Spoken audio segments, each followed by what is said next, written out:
देखिए 4.26 की पहले लैंग्वेज समझिएगा, कहीं क्या रहा है, सावधान। लिखा है सोलेनाइड में 60 सेंटीमीटर लॉन्ग है। देखिए ध्यान से, पर हम बात सोलेनाइड की कर रहे हैं। सोलेनाइड की लंबाई कितनी दी है, 60 सेंटीमीटर, तो मीटर में कन्वर्ट कर लिया। एंड 4 सेंटीमीटर रेडियस है, उसकी रेडियस कितनी, 4 सेंटीमीटर।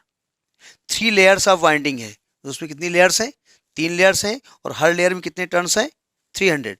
तो टोटल नंबर ऑफ टर्न्स कितने हो जाएंगे इसमें, 900। टोटल नंबर ऑफ टर्न्स हो गए, ठीक है।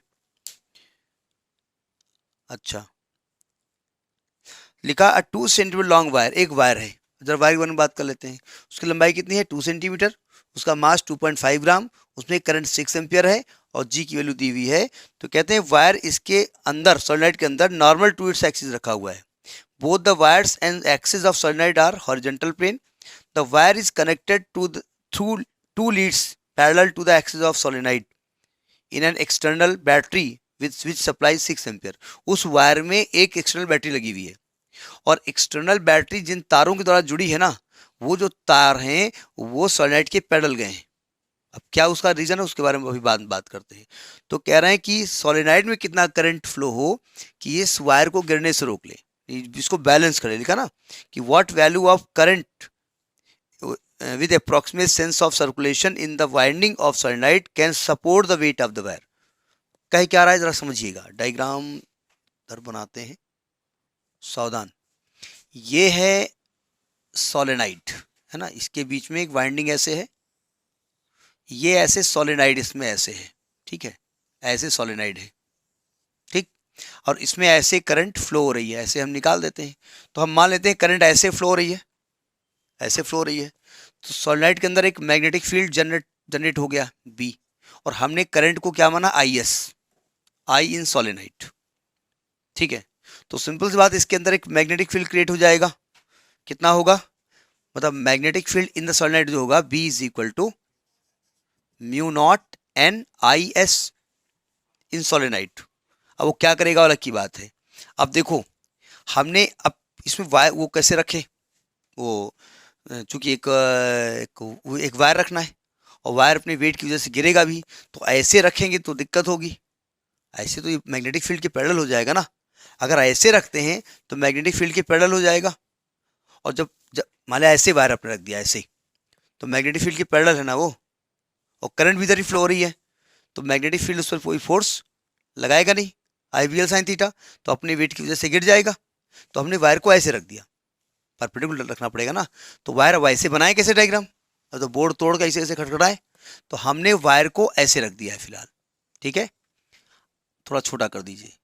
अब वायर को रख तो दिया है, अब वायर को तार से जोड़ना है, तो जो कनेक्टिंग वायर होगा वो भी तो मेटल के बने होंगे। तो वो अब आप कहेंगे नहीं उसमें प्लास्टिक चढ़ा देंगे, कोई दिक्कत नहीं। उन्होंने कहा नहीं, उन वायर को ऐसा करो कि आप ऐसे जोड़ दो, तो वायर को ऐसे पैरेलल ले आओ। नहीं समझे, पैरेलल लाने से क्या होगा, उन वायर के ऊपर कोई फोर्स एक्ट नहीं कर रहा है, ठीक है। और इसके अंदर करंट कितनी फ्लो हो रही, आई। तो इसका मतलब ये हुआ कि इस मैग्नेटिक फील्ड की वजह से इस पर एक फोर्स एक्ट करेगा। अच्छा, डायरेक्शन क्या है, नॉर्मल इसके है, ये मैग्नेटिक फील्ड है, ये ऐसे हमने वायर को रखा हुआ है ऐसे, ठीक है। तो थीटा 90 डिग्री हो गया, तो इस वायर पे कितना फोर्स का काम करेगा, आई बी एल साइन थीटा। तो वायर पे जो फोर्स काम करेगा वो क्या काम करेगा, आई इन वायर, बी और एल ऑफ वायर, ठीक है। साइन थीटा 90 हो गया, और ये किसके इक्वल होना चाहिए, ये फोर्स ऐसा हो कि इसकी डायरेक्शन किधर हो, ऊपर की तरफ हो। और इस वायर का वेट किधर काम कर रहा है, एम जी। ये दोनों आपस में कैसे होने चाहिए, बराबर कर दो। लॉजिक समझ में आया नहीं आया। अब मैं डायग्राम को रब करूंगा, इसको नोट करिए इसको। अब रख दो उठा करके, देखो आई कौन सा रख रहे हैं आप, I in the wire, B क्या है, mu naught N I S into L is equal to M G, ठीक है। आपको आई एस निकालना है ना, तो I S is equal to M G upon I into mu naught into L. अब देखो, एम की वैल्यू मालूम है आपको, कितना है, 2.5 इंटू 10⁻³ जी मालूम है 9.8 अपान आई, कौन सा आई है, current in the wire, 6 ampere.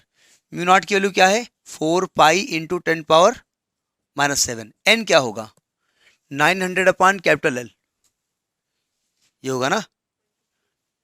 तो 900 यहाँ रख दें और कैपिटल एल ऊपर से कर दें, यानी कि 60 इंटू 10⁻⁻2 इंटू एल क्या है, एल है क्या इस वायर की लंबाई 2 इंटू 10⁻⁻2। अब इसको आप कैलकुलेट कर लेंगे, अपने आप जो करंट आनी होगी आ जाएगी। ये आई है 108.3 एम्पियर, 108.3 एम्पियर। समझ में आई बात नहीं, लैंग्वेज समझ में आई, क्वेश्चन क्या आ रहा है। आप चाहो तो बी पहले से निकाल लो, आईएस के टर्म में आएगा तो रखने में आसानी हो जाएगी, और चाहो तो बाद में रखो, कैलकुलेशन तो आपको करना ही पड़ेगा। तो दिस इज क्वेश्चन नंबर 4.26।